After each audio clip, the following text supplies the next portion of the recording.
Well, hello everyone, and welcome to Let's Talk About It, Steph. I am your host, Stephanie, and I have a couple of folks that will be on with me tonight. My old friend Dale is coming on as well, and we got a lot to talk about. So let's get started. Hi, Dale. How are you doing?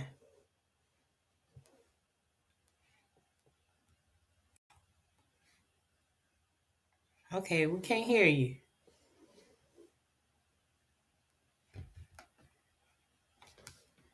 All right, Dale, we can't hear you right now.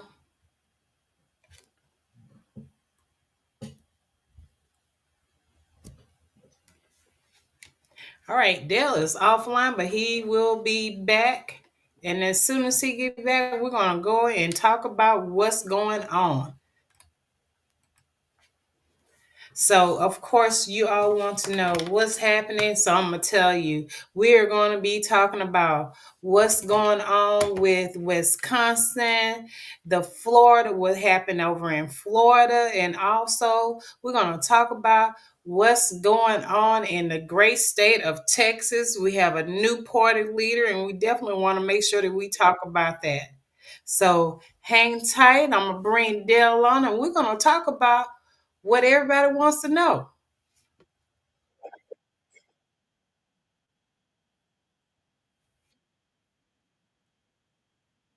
Oh, yes, I can hear you. Ladies and gentlemen.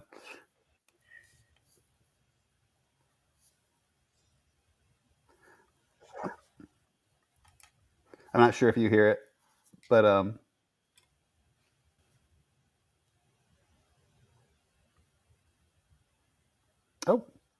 There you go, Dale. okay. Um, but so I'm sorry. One more confirmation. You can hear me, right? Yes, we Okay. can hear you. All right. Good. Sorry, I was distracted a little bit by the. Oh, you got the background music playing again. Do you hear that? I think the No, intro I music is playing. don't. Is Okay. it? Yeah, I could just turn my volume down, but okay. So, anyways, what's the first topic we're talking about? Is the Wisconsin? Is that right? Yes, let's go ahead and talk about Wisconsin. What happened last night? Susan Crawford won the race, and boy, did she have a time. You had Elon Musk came out there to Wisconsin wearing a cheese hat, of course, and he's sitting up there trying to win. He's buying elections. Okay, we lost Dale again. He'll be back up, so y'all hang tight. But we're going to talk about Elon Musk. All of my years, I have never seen an election like this before. You have Elon Musk telling people, take a picture at the voting site, and he would give them 20 to up to $100 to just show that they voted. Now, that's illegal. Yes, it That's is. It's highly legal. In fact, it was outlawed back in the very early 1900s. I think at the very beginning of 1900, because that's when employers would start paying their employees to vote a certain way. This is like around the time of that you had the robber barons and things like that. Like at the very beginning of like 1900, like at the end of 1999 into 1900, is when we started doing the breaking up the robber baron companies and applying antitrust laws for the first time. And one of the things that they did as well was outlaw the any ability to be paid to vote a particular way. And then eventually, in order to uphold that, they also banned any way of proving whether or not you voted a certain way, because they didn't want people to be paid to vote a particular way. And that's actually why it's illegal to bring or operate your cell phone instead of a voting booth in Texas. It's illegal for that because it's not really the phone; it's the fact that your phone has a camera on it. It's illegal to operate a camera device inside of a voting center or a voting building. And likewise, that's also why you cannot operate your cell phone while voting as well. Wow. Well, he definitely showed up in Wisconsin and tried to do his best of buying the election. So that just tells you what type of person that he is. And I just really hope that the people are waking up and seeing what type of person this is, and we could do better. America, we could do better. But let's move on to what went down in Florida. Now, April 1st, it wasn't an April Fool's joke, y'all. We actually lost Florida barely. And I mean barely. If I was a Republican, I would be really concerned about what's going on because of the simple fact is they lost. The Republicans lost barely. And I would be concerned about our midterm. What you think? Absolutely. So this also kind of goes to why I say, the first time that Donald Trump had a trifecta, there was a blue wave in his midterms. The Trump effect really makes the pendulum swing the other way. And it really goes to show here. Now, obviously, the midterms are not here yet, but we see the effects of Trumpism right here. And just to put things into perspective, so in Florida CD Congressional District 1, Gay Valmont did lose, but she secured 42% of the vote. Mhm. 42%. Now, if we go to, I was going to try to pull up the history to see like how much. Cause I remember looking at the history before on the previous elections in the seat, and it's very red. It was something like a Democrat would only get like a third of the vote, if even that. So the needle was certainly pushed by quite a bit. Also, likewise in District 2, Josh Wheel also 42% as well. So they both lost, but they both gained. I'm sorry, they both obtained 42% in the vote. Gay Valmont is 42.28%, and Mhm. Josh Wheel was 42.7.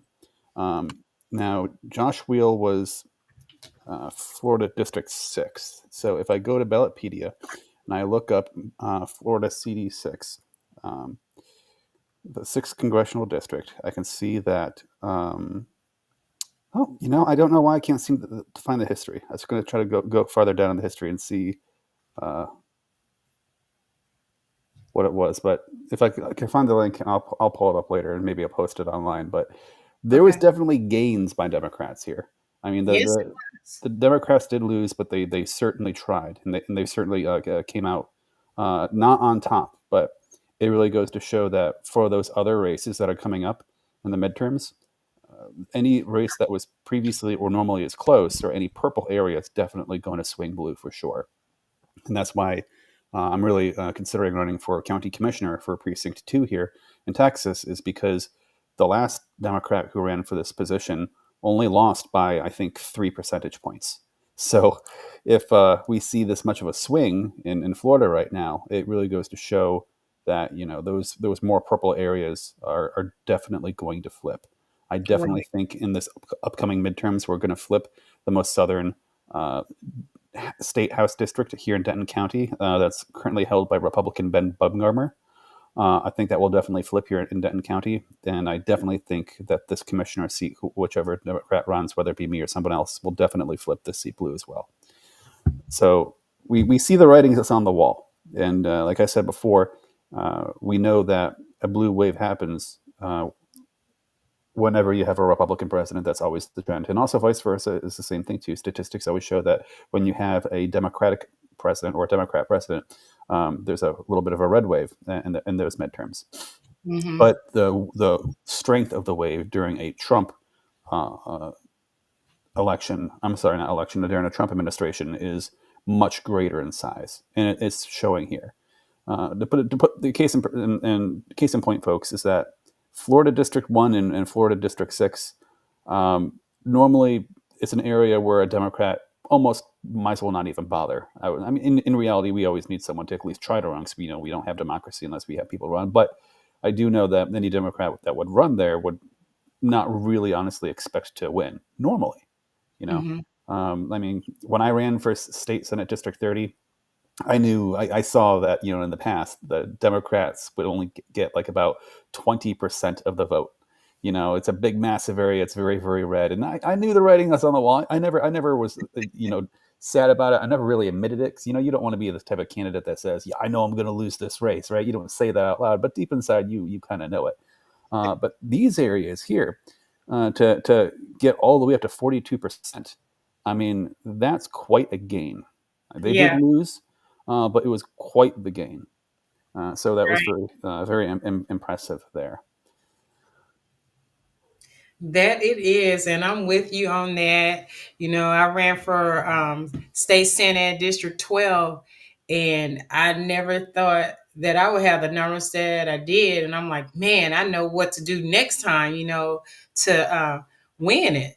But that district out in Florida, I tell you, I'm so glad that they did show up. I wish more would have came, and I kind of feel like they didn't know that there was actual election going on. You know, Yeah, that's one of the real hard, interesting things about special elections is that most people don't even know they're happening. Same thing with midterms. I remember we were block walking for the midterms. I would always try to hook people by saying like, "Who do you want to go against Ted Cruz?" Because at the time we didn't know if it was going to be Colin Allred or the several others that were there, like Gutierrez, for example. A lot of people didn't even know, one, that a primary was happening, and two, a lot of people didn't even know who was on the primary ballot. Right? It's really right. those well informed voters who know. There's also another interesting thing too. I don't want to say it's candidates' faults per se, but one thing Mhm. that I tried doing is when I was running, I had not just yard signs, but I had a yard sign with a date on it saying, "Hey, here's the runoff election. It's on this date." Right? It was very important that people know that because people know that elections are coming. They can generally feel it when they're driving down the highway and they see all the signs along the side of the road, but there's never a sign saying which date the voting day is. And I Right. think that's what kind of goes over the head of a lot of drivers who drive down the road. But you know why, Dale? Well, I do know why. It's because I did that strategy. Then after I won my runoff election, I said, "Oh man, I can't reuse my sign. I have to print out all these new signs again. It costs so much money to do that." That's right. That's right. That's right. It's a cost saving effect not to put the date, and you can recycle it for the next time you run. Yep, yep. Oh, definitely. Well, hopefully you will run again, and because we definitely got to take Texas to blue. We got to change up some things because the Republicans has been running Texas forever. Yeah, yep. And it's not even a red state. It's not, guys. It's a non-voting state. It's not a red Yeah. state. It's a non-voting state. Half the people in this state are registered to vote, and of those, only half of those even bother to show up to the voting booth. So understand that. Yes, and I hope y'all know that we have over in Texas, we have May elections coming up, very important races that will be happening. We have mayor race, school board, and school council. The council seats are up too. Yep, yep, So please check with your county and see what's going on and when is the election, does it start, and if you're not registered to vote, it's almost too late for you to register to vote right now if you want to vote into May's election, but you can get ready to vote for November election. So please get registered to vote. It's so important that you register to vote. Make sure you have all your IDs when you do go vote, because of course, voter suppression is a real thing and they will try. So don't sit on your vote, go use it. So that's going to have us going way over into my favorite topic of tonight. You ready, Dale? yeah. What's that? Oh, my goodness. Cory Booker. Let me rephrase that. Senator Cory Booker. When I tell you that man there, he just had me lit up. When I see him at 7 o'clock in the morning, he was talking. And when I got for work, came home, took a nap, he was still talking. and did not stop. He went 24 hours and 19 minutes. When I tell you that I am so utterly proud of this man, I am so proud of him for him being on our side of the of the team. I'm so happy that he stood up for American people. And that's what counted. It doesn't matter what party he's with, but it matters that he is for the people. And I was just so impressed, though. I cannot even say enough how impressed I was. He talked about every single thing. The things that we have been talking about, he talked about that. He talked about Medicaid, how the Trump administration is trying to get rid of Medicaid and Medicare for people that need it, how the veterans are being affected by them being fired from their federal jobs and not getting enough assistance at the VA, how the VA people have been terminated, a lot of them have been terminated. And he went on and also talked about this thing that just irks my spirit, the fact that they sat up there and let our secure information get into probably the wrong hands and put our soldiers' lives in jeopardy. That's how I look at it, because why would you post it? And we talked about this last week. Why would you sit up there and put that type of stuff out on a platform like that and you're not being in a secure place? Oh, the dogs are howling tonight. Yeah, sorry, I can't. For some reason, my mute option's not working, but we'll just have to try to ignore that. They hear a siren and they start howling. Oh yeah, they agree with me, Dale. That's Yeah, okay. They agree. yeah. I was impressed. I was very much impressed, and I was happy to see that he actually broke a record. He is now the one. It wasn't necessarily a filibuster per se, which is why I liked he called it a what do you call it? Friendly shenanigans or friendly trouble, something like that. Yeah, Because good it wasn't trouble. actually filibustering. He wasn't actually preventing. Um, I think really anything from going forward, from what I understand. But it was a very good performance, and I mean, it was a performance of not just his ability to continue talking and to continue talking about the issues, but also to show his stamina. That's very impressive to be going for that long. I couldn't do it. Like I physically couldn't do it myself. And so, I've always really liked Cory Booker because he really shows compassion and he really shows empathy in all of his speeches. And Right, I did see that he did have like a little bit of help, and I was glad to see some other senators come up and ask questions, and they would ask very long questions. I think that was a to allow Corey to have a little bit of a breather because he's only human, but right. I did not expect to wake up the next day and still see him keep going. I was surprised. I did not expect that. I was very pleasantly surprised to see him. And then I had to do my day job, so I put my computer or my phone on mute, put it in my little holder right there, and just as I was working through the workday, I'm like, "Yep, he's still going." Oh yeah, he was. I'm so proud of him. It takes a lot to be able to do something like that. I don't think I would have the stamina to do it, but I would get out there and try. I would definitely try. Oh wow. And let me tell you, I'm so proud of the other senators that got up there and gave him a break. My first thing was like, I would have had to use the bathroom about 10 times. I was gonna. I was wondering about that. Did he have breaks, or did he just fast? Or I wonder how he managed that. No, he probably was wearing some type of gadget that was helping him to relieve himself, because if you notice at the beginning how his jacket was fitting kind of like loose like, and then at the end it kept getting bigger. So I'm quite sure he was Oh, wearing a really? brace and something else, so he can relieve Hmm. himself.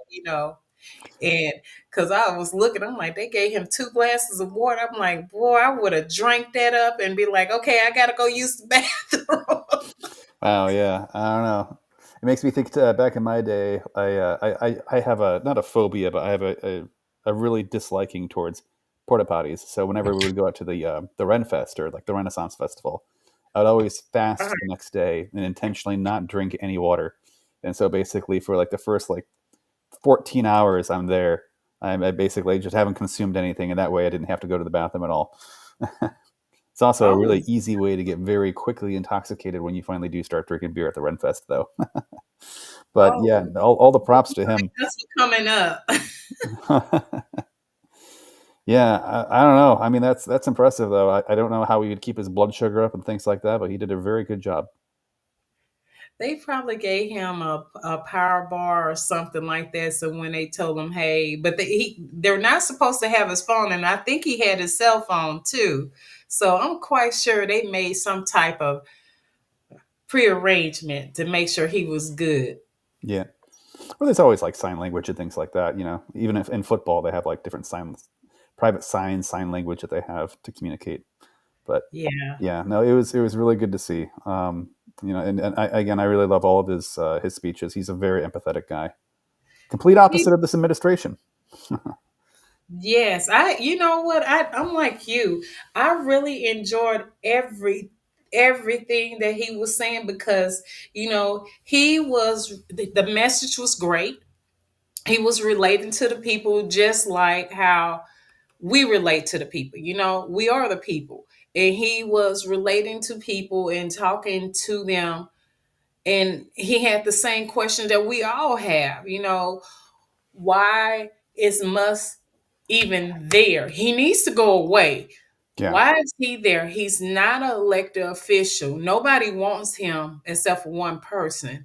He has his little, well, I don't even want his little minions following him and destroying things and getting access to things that they should not have. You know, why is he there? And that was the question that a lot of people have. And he just needs to be gone. And I hope this give the other Congress and the Senate that's there, the ones that are like they like to say woke, the ones that are want to be on the right side of history, I would say.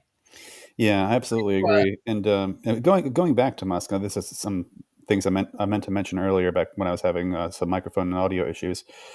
Uh, what Musk is doing is in fact illegal. It's not that it should be illegal; it is illegal. yes. But Mhm. the courts are all compromised. We've seen how even like one of the Supreme Court justices, Clarence Thomas, receives tons of money.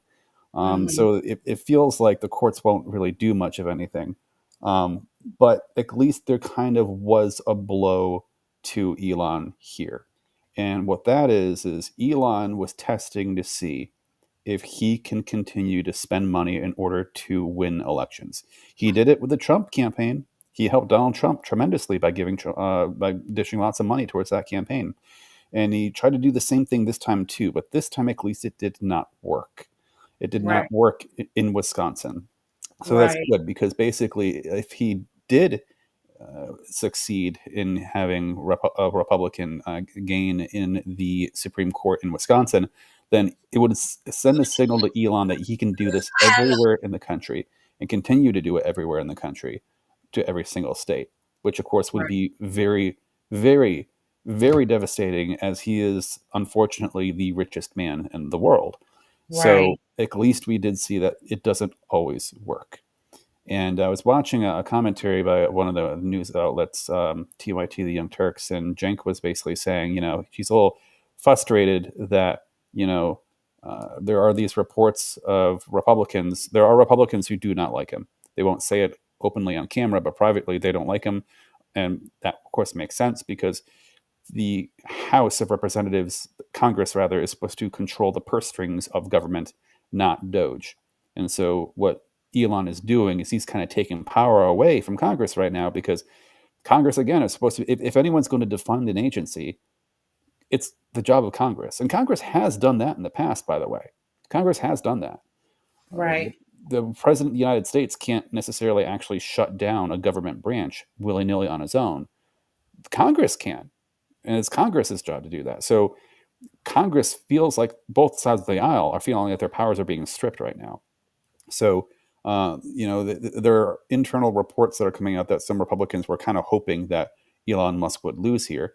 But then, the news outlets were basically saying, like, it's kind of frustrating that these guys won't admit it on camera. And I had to shout at the television saying, of course, they're not going to say it on camera. Of course, they're not going to come out open to be against Elon. They've done that before and got burned, not particularly with Elon, but they've done that before with Donald Trump. Don't forget, Mhm. Marco Rubio initially was against Donald Trump. Don't forget, one time, Ted Cruz actually insulted Donald Trump. But And then after Trump time, insulted him by talking about his daddy and his wife. that's right.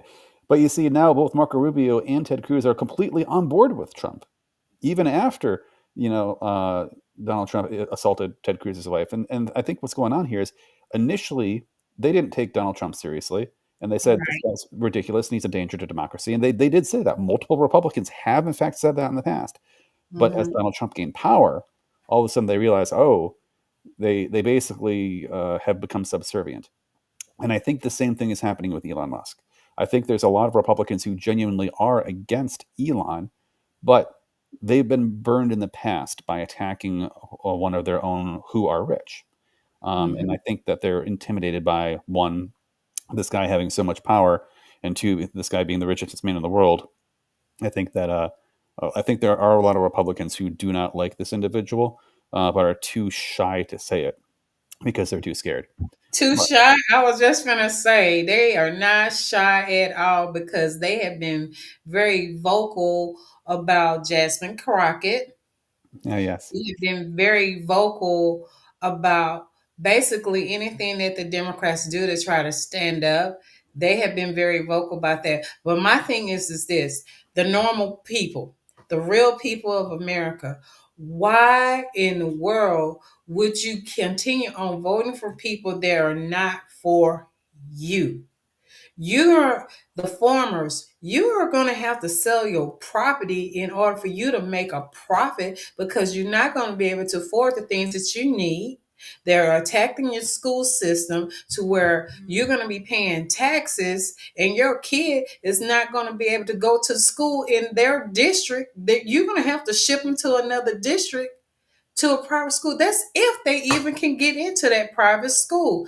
And God forbid if your child has a disability, a learning disability, they're not going to be able to get into these private schools. We all know that the rich looks out for the rich. Now there are some that look out for people under them, right?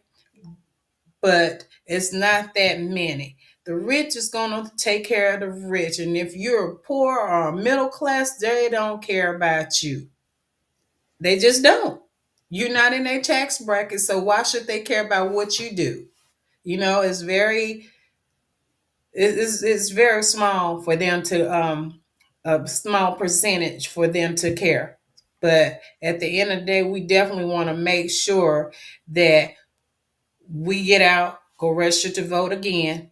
Let's go vote when it's time for us to vote and show up because we the people matter. As you seen, Senator Booker got up there and said, we have choices and we have great decisions to make. And you see how some of these decisions that have been made on November 5th, how it's affecting our country. It's really putting us in a bad situation and it's affecting any and everybody. And it doesn't matter, once again, what side you on, what color you are, what ethnic group you are, what you believe in, how you feel about other people. It doesn't matter.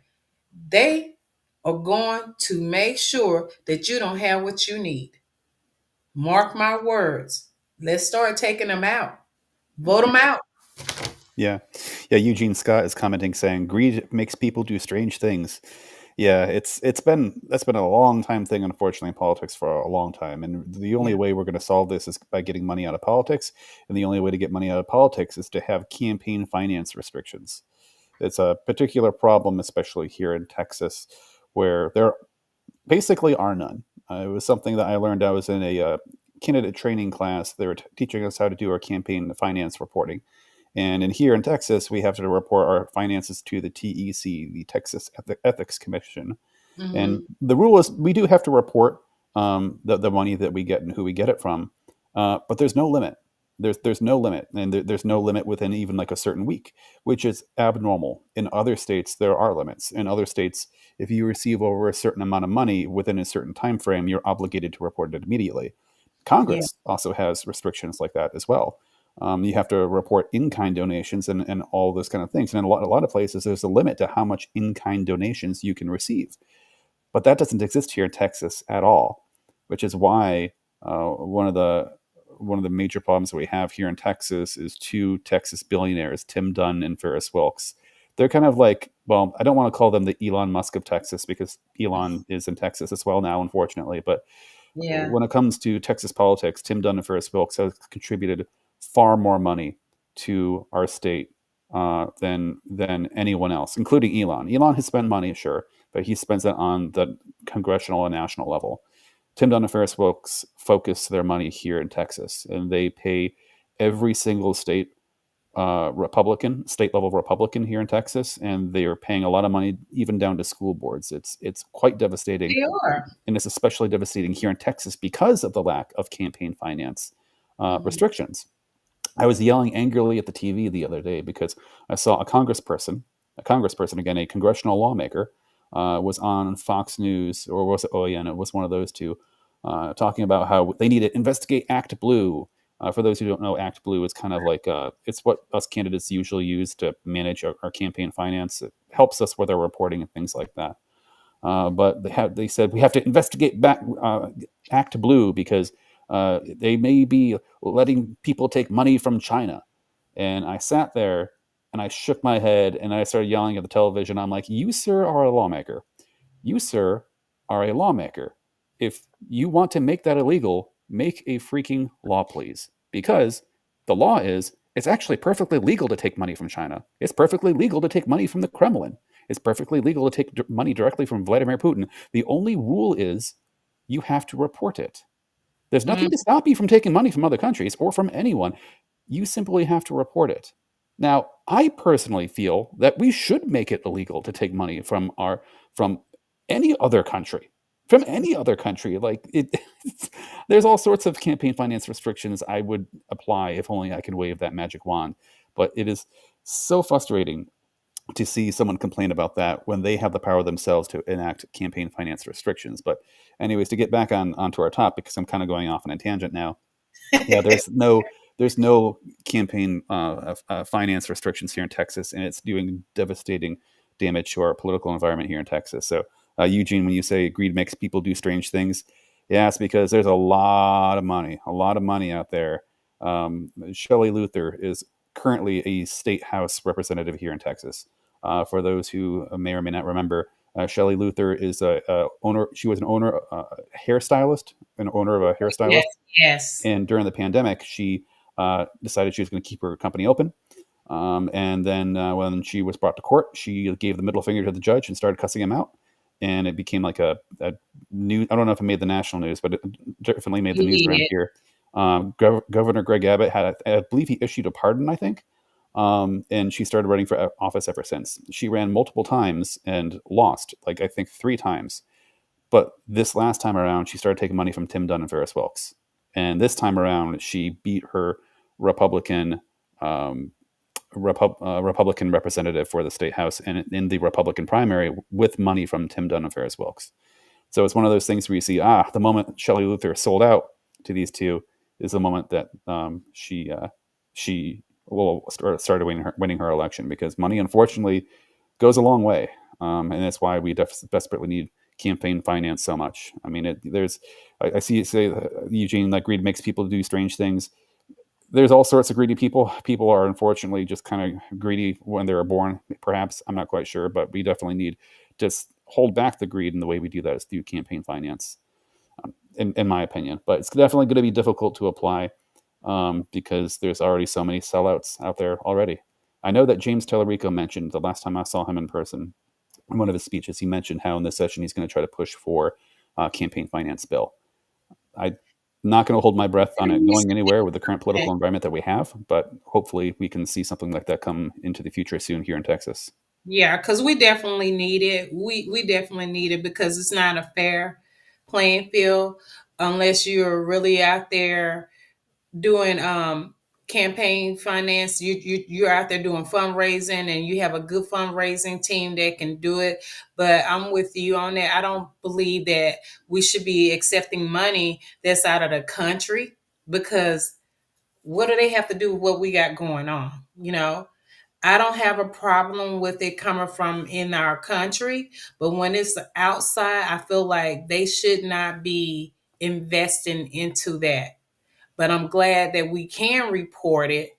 But at the end of the day, it makes it very hard. It makes it hard because the guy that I ran against, he already had $1 million in his bank. He had the money to go and do it. So greed is everything, and if you either have the money where you can win, if you don't have the money, 9 times out of 10, you're not gonna win. So people are gonna support those who got money in a bank. So just FYI to let you know that. So it's so very important that we get out and donate to these candidates that are running, because they need it. They really need it. We need the money to in order to fight for what's right, you know.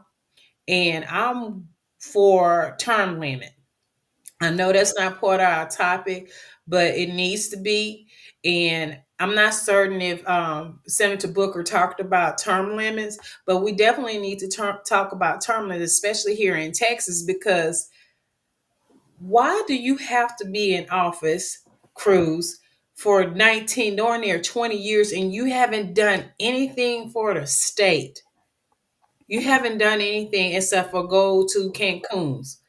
You left Texas when we needed you the most. We call him Runaway Ted. He'll run away if there's ever anything that's going on here in our state. He's going to run away. Don't look for Ted to be there for you. He's going to leave you high and dry. So just be prepared. Yeah, we also call him Cancun Cruz, but then again, I guess I should be nicer with my words, because goodness knows if you call the governor Hot Wheels, the Republicans will have a big to do about it.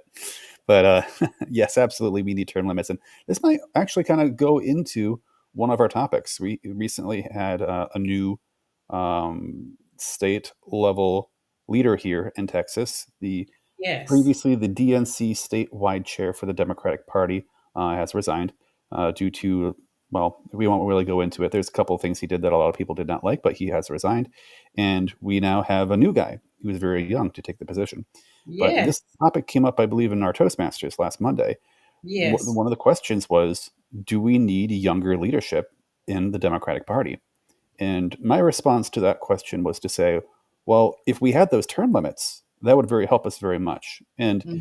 it wouldn't necessarily ensure that we have younger leadership per se, but at least would cut down on the older leadership. And one thing I meant to go into there, if I had more time back then, was to talk about maybe I'm being mean if I call him Glitch McConnell, but Mitch McConnell kind of froze up that one time, and I don't want to be too mean about it, because look, he is an elderly man, and we are all eventually going to go into a mental declination.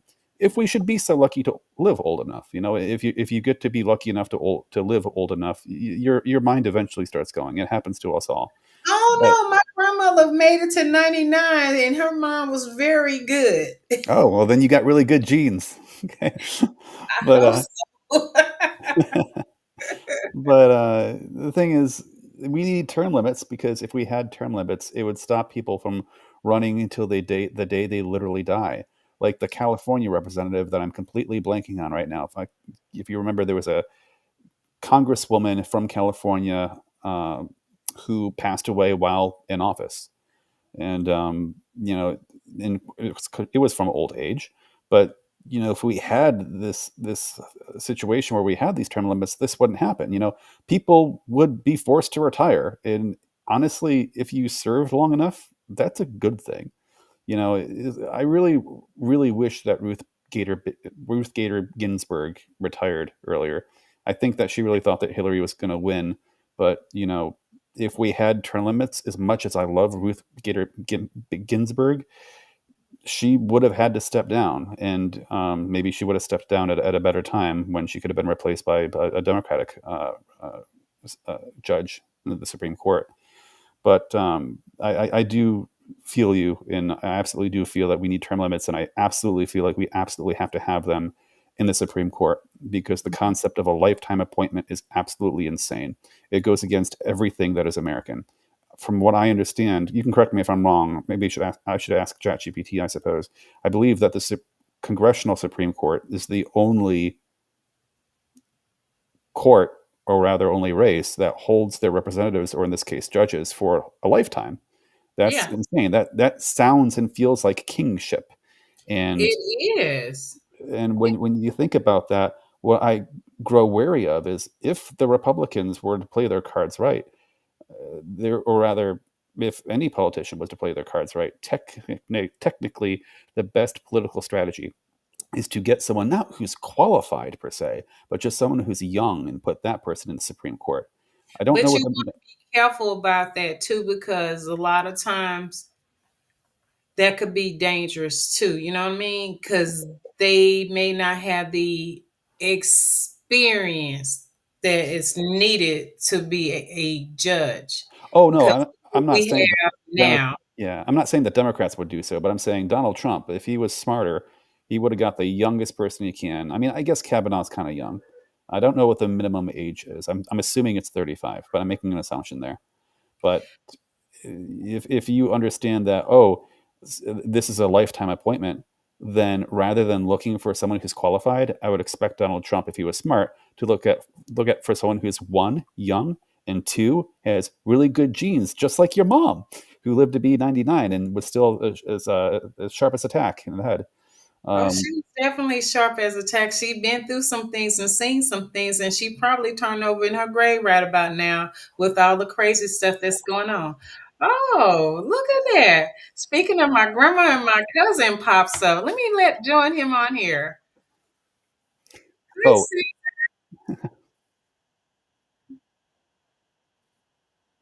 Hi, we're doing great. I'm adding you on here. Hold on. Let me switch up some stuff. How are you doing? Fine, just at work right now. Okay. Yeah, I'm Well, doing we're fine, adding just at you. work at the moment. Yeah. Okay. Well, thank you for coming on. We're up here talking about some of the crazy stuff that's going on in the United States, and definitely, I have to give a shout out to Louisiana because y'all went out and voted yesterday and voted down the four amendments. Woohoo! Way to go, Louisiana! I tell you what, when I came home, and my parole package was all my voting papers and everything. So I immediately, within that first week, I filled all my papers out and I'm registered to vote now. So I went out and voted as well. Hey, I am so proud of you, and I'm glad that you went out to go vote. It's so important to Yes, get ma'am. out to go, and you keep That's it up. And right. my people out in Louisiana, I am so very proud of them coming out and actually shutting it down. You guys shut it down. Now, what I need y'all to do is get Landers out of office. Get him Hey, out. well, I tell you what, like, hey, it's gonna take everybody as far as like no matter the landscape, the background, like it's gonna take everybody to come to a common ground and make that happen. Definitely, definitely. But you guys are on the Right. right side history right now, and I definitely appreciate all that you do. And I'm proud of you, and I'm proud of you with what you're doing or how you have accomplished. I'm so proud of you, Oh, and thank you, thank you thank you. I'm proud of you too. for Yeah. thank you. Oh yeah, most definitely. Yes, indeed. Yeah. Yes, indeed. All And right. Well, like it's. Oh yeah. well, that's Okay. amazing.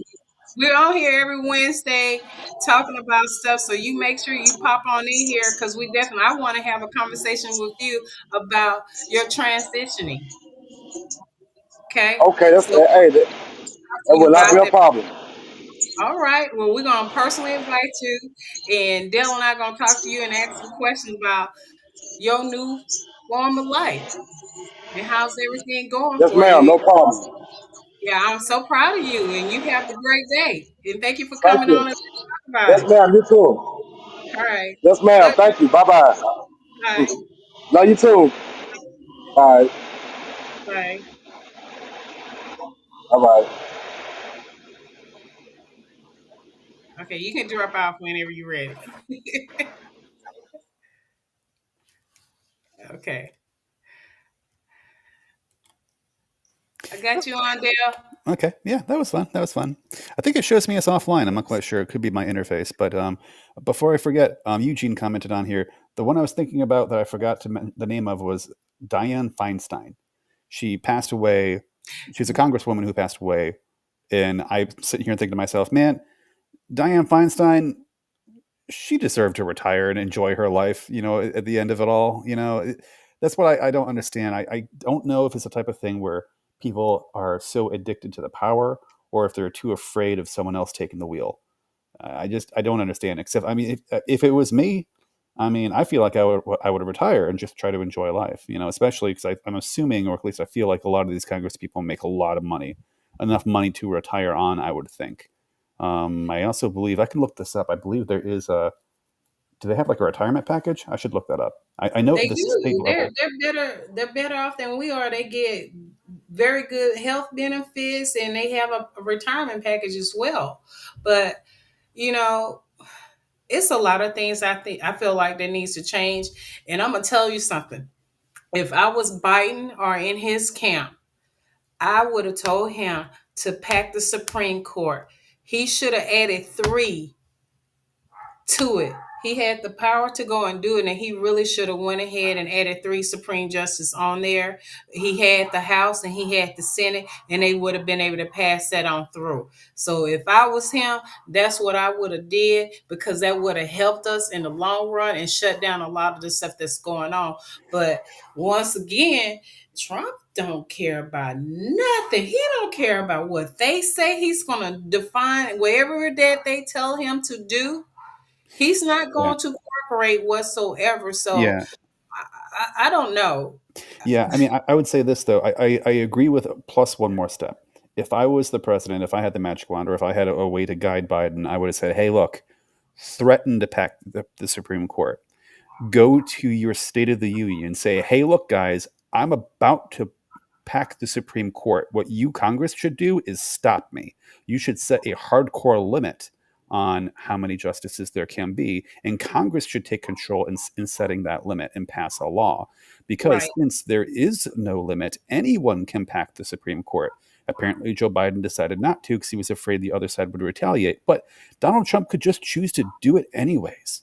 So what really Okay. needs to happen, a limit needs to be established, and I believe that only Congress can do that. So if I was Biden, or if I was advising Biden, I would say, hey, in your State of the Union, threaten to pack the Supreme Court. Say, I'm going to appoint one Right. more Supreme Court justice within this next year. And Now, that's what he if you should don't have set, did. yeah, and then if you don't set a term limit, I'm going to talk about this again in the next State of the Union, and then I will tell you that I will put one more justice on the Supreme Court by the next year, and for the next State of the Union, and just He keep could have threatening had it over and over four. again. Sorry, Right. yeah, but But that's what I would do, because the thing is, the problem is that we can start a packing race. This mhm, Trump can start packing the court right now if he wanted to, and then the next person, if it's a Democrat, can also do the same thing back to in order to quote balance things out. But then it's going to be a packing race, right? And mhm. I mean, I would expect Congress to get their act together and understand at that point they have to establish a limit, right? But the problem there is at that point it might be too late, because at that point we might have so many Supreme Court justices that, well, It's I gonna don't be know, it might be crazy. Then again, at the same time yeah. too, that might open up another conversation or a side conversation, which I don't know if we have enough time for here, but I might also need to think about it is it really a bad thing if we have 30 Supreme Court justices? I'm not sure. I know that would be difficult to manage, but how many is too many? But that's a conversation perhaps for another time. But we definitely need to have Congress establish a limit. That's what I absolutely believe. We definitely do. And I definitely want to say about with our Congress, let me take this back. I love me some Joe Biden. I think he was an amazing president. He did a good job. I feel like our top Democrat leaders, they did not have enough backbone for me, and it's just my opinion, to get the job done. I think we try, oh, let me be the nice guy instead of doing what they need to really do and be hardcore and say, no, this is exactly what we're going to do. I'm going to go ahead and put another Supreme Court justice in there. I'm going to put this law in place. Don't wait until to the year that you have to go and be reelected, or this is the end of your term, to start doing stuff. If you have the power, you need to be doing stuff right while you have the power and not wait till it's close to the end. Because look what happened. Yeah. Look what happened. Yeah. It's, I think I mentioned this once before in Toastmasters, but then I didn't really know how to respond. I said, where is our liberal version of Donald Trump? Now, at the same time, too, I then asked myself, as those words left my mouth, I thought to myself, well, what would a liberal version of Donald Trump look like? And do we really want that? I mean, I suppose to You answer don't my want question, I think that. the closest thing we have is maybe AOC, but AOC is not mean. She doesn't call people names. She doesn't, verbally attack people. She simply, shines a light on the ugliness. Now, at the same time, too, that I do believe that we need Democrats with stronger backbones for sure. I absolutely agree with you there, as you're mentioning.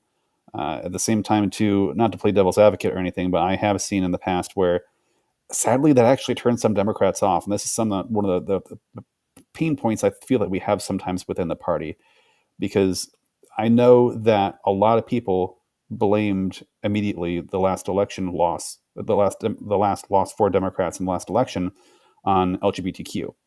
Now, I mean, case in point, the Gilberto Hinojosa is one of those Democrats who did that, and that's why he wound up having to resign.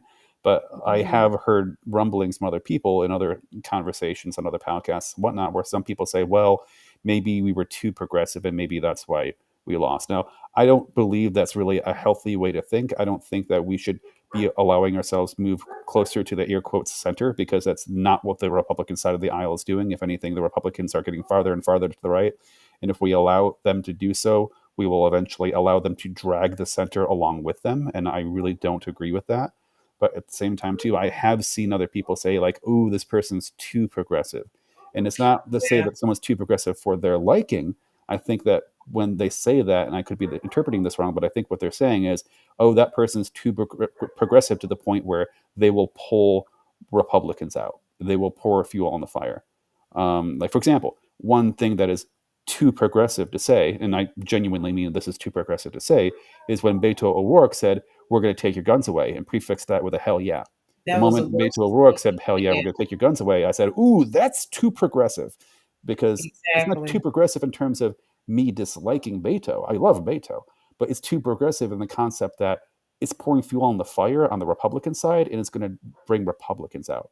And I think So that's what some people are worried about when it comes to like AOC running for president or whatnot. I love okay, AOC, that's what but I wanted to ask you the question on. So you're thinking, your opinion, you're thinking AOC is going to run for president, or that's who you're wanting to run for president? I would love it if she did. At the same time, too, I know Fox News would love it if she did as well, right? Because her running will absolutely energize Democrats, but it will also energize the other side of the aisle as well. And look, Donald Trump does the same thing.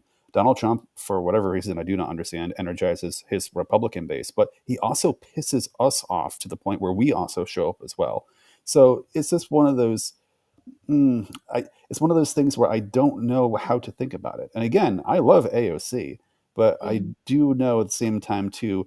Not only would I like to see her run, but Fox News would as well, as I said. So, well, who would you want to run for the next presidency? Out of curiosity, what do you think? I have a couple of people in mind that I think will be very good. They're not progressive. They're more of a probably a moderate type. Um, them, I would say, and I think she is a senator, but I feel like it's going to be hard for a woman to win in America because of this.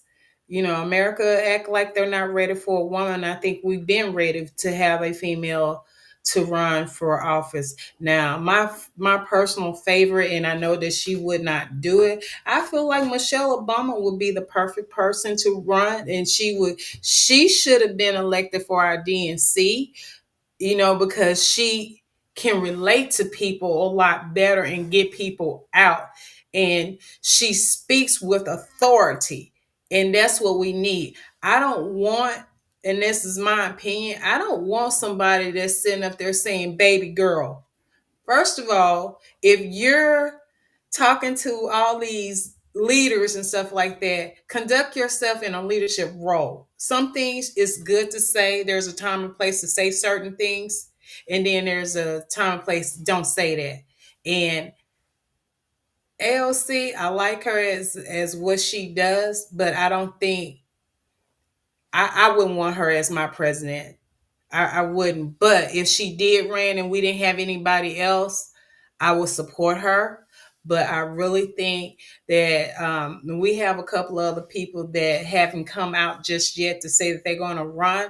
But I'm really hoping that she does run. She doesn't have any, as far as I know, she doesn't have any skeletons in her closet. And she was up there last night supporting Cory Booker. And I think that she would be a great asset because when she speaks with authority. And she's like one of those type of people that I feel like they would take her serious. Other countries would take her seriously. We don't want somebody that after this election right here, I'll put it like this. After this administration leaves, people already think of us as a joke, right? Yeah. So we're going to need to change the way how people view America. We need somebody that is strong mentally and physically, that is not too seniory, if that makes sense. Yeah. But somebody that's in an age to where people of all ages can relate to that person, and somebody that's very mature that can listen and also make their own decisions that would benefit our country. And that's the person that I'm looking for, is for somebody that has that type, whether you're male or female, it doesn't matter to me. But I want somebody that's going to represent all of us in the right way and not afraid to speak their mind, because you're going to have to clean up a lot of it's going to take us 8 to 12 years to clean up stuff that has happened within 130 days, or I'm sorry, 131 days. So Yeah. we definitely need a strong individual that can handle it. Unfortunately, people don't like Hillary Clinton and they think that she has all kind of stuff in her background. I think that she would have been an amazing president, and we would not be going through the things that we're going through had she had won, or they probably stole the election and that's why she didn't win. But that's neither here or there. But we do have some good Democrats that could run and some liberals that could run. I even Cory right Booker, I think he would probably be a good. I would hope that he would try. who? Cory Booker. He just, Yeah, he did ran the last time, and I think he should do it again. yeah, yeah. He showed last night that he had some strength. I said, boy, you making my age look good. Oh, I forget, how old is he? I think he's like in his 40s. Oh, He's in really? his Oh, 40s. okay. Yeah, I think he's in I've his late I've 40s. completely lost the ability to tell people's Google that. ages by looking at them. I think it's like an age thing. I don't know, like I can't tell anymore. It's also hard to tell nowadays because everyone has such good plastic surgery and makeup and things like that. But the AI filters with the Yeah. but yeah, no, I would hope he would. He's definitely of the people who I think are qualified. I would say Cory Booker. I would say, yeah, Michelle Obama. I think she doesn't have. I don't know how much political experience she has, but definitely Cory Booker. I would say Bernie Sanders. I would, but he's just too He's- old. So He's too old. yeah, we've kind of already been down that path. So Yeah. But you know what? When you say AOC, can you see AOC as a secretary, state secretary? I think she would be able to do that, and that would put her in a better light where people could see her move.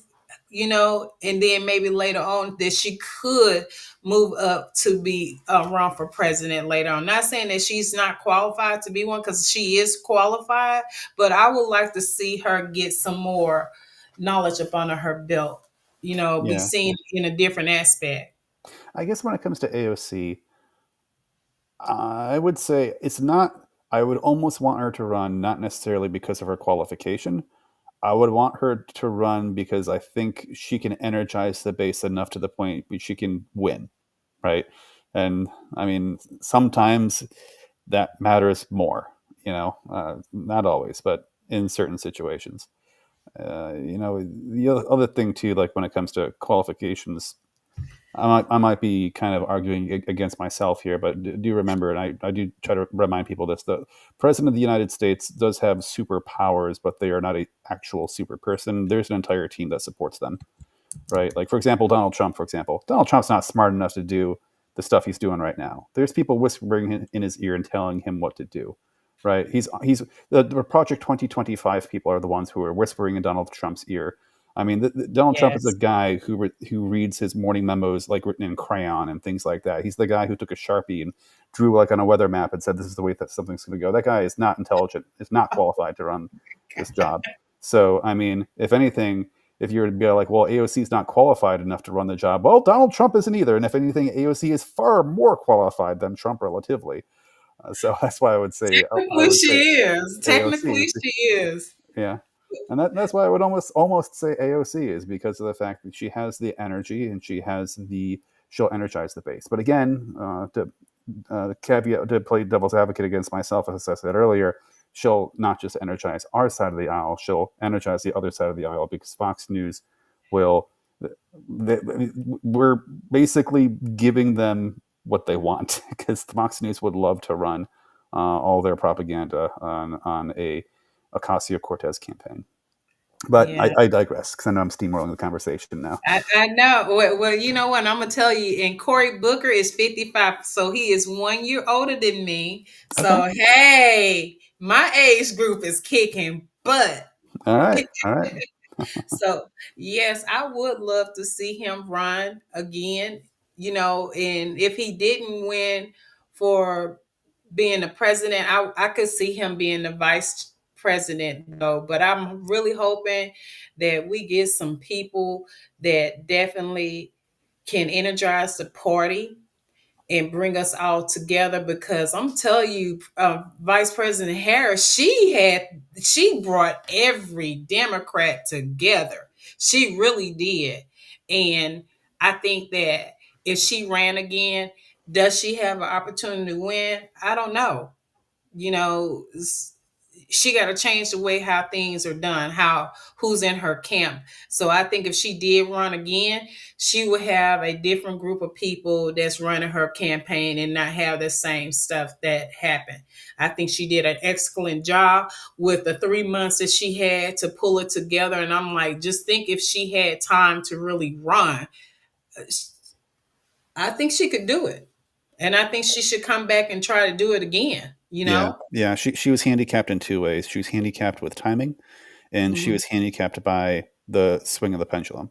I know Yeah. that in the past, usually presidents serve for 2 terms, and then the pendulum always swings the other way. The pendulum swings back and forth. It was typically rare-ish in the past several decades for a president to serve 1 term, but I think that probably the age of 2 term presidents are over. I think that the pendulums has increased its momentum and speed so much that I think that almost every president is only going to serve 1 term going forward, and the pendulum is always going to swing back and forth. Just with the 24-hour politics and all the conspiracy theory media out there, and the media has turned into outrage media, and it gets to people. Now, granted, I don't want to jinx it because God knows we might get a 3rd term for Donald Trump, so maybe I should not say anything before I jinx anything, but we will see. Now, I heard that too, and we all heard that he wants to run again. But if he does, he forgot. If you run again, Trump, guess who can run too? Bush Jr., Yeah. President Clinton, Yeah. President Obama. And you know who will probably win out of all of them? President Obama will be back in office because that man is our president. He will forever be our president. And I think he did an excellent job for this country. But you have other presidents that's still alive that will run again too. Yeah. Well, Just saying. to also to put a little more detail out there, he has not mentioned this, and I haven't seen anyone mention this, but this is something I always knew. I was thinking to myself, like, man, Joe Biden's old, and if he really wanted to, he can have Kamala Harris be president for 10 years. Now, when I say 10 years, here's why. The Constitution does say there's two limits that the Constitution applies to the president of the United States. They can serve up to 2 terms. There's 2 terms as a term limit, but then there is a year limit as well. There's a second additional limit that's separate from the term limit, and that is 10 years. The president, you can serve as 10 years as president of the United States at maximum, but also separately, you can only serve 2 terms. Now, the reason the Constitution was written like this is because if you are the vice president of the United States, like, say, for example, if you are Kamala Harris, and let's say, for example, Joe Biden either passes away or steps down, if Kamala Harris is the president for 2 years after Joe Biden stepped down from serving for 2 years, that does not disable Kamala Harris from running for a term and then a term again. It does not count against someone as a term usage when they become the president through the vice presidency up to presidency by the president stepping down. That is why the Constitution is written that way. So, technically speaking, if J.D. Vance was to run in the next session, and if J.D. Vance was to make Donald Trump the vice president, if J.D. Vance was to then win and then immediately step down, Donald Trump can serve for 2 more years as president, according to the Constitution. Now, granted, there's a lot of loopholes that they'd have to jump through, but that is unfortunately literally the way the Constitution is written, and that is actually an option that they could potentially seek out. Now, would J.D. Vance be able to win, or can they really go that far? Or can Donald Trump be set as the vice president as someone who has multiple felonies on him? That's a lot of legal challenges to be seen, but it will definitely be interesting to see what cards they try to pull in the future.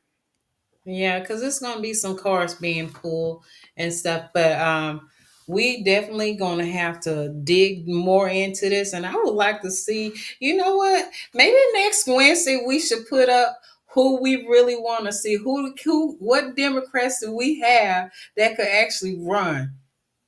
Yes, and who are young enough? They're so old. I hate You to in admit it, the but they are. scene. Okay. But I could find a young one.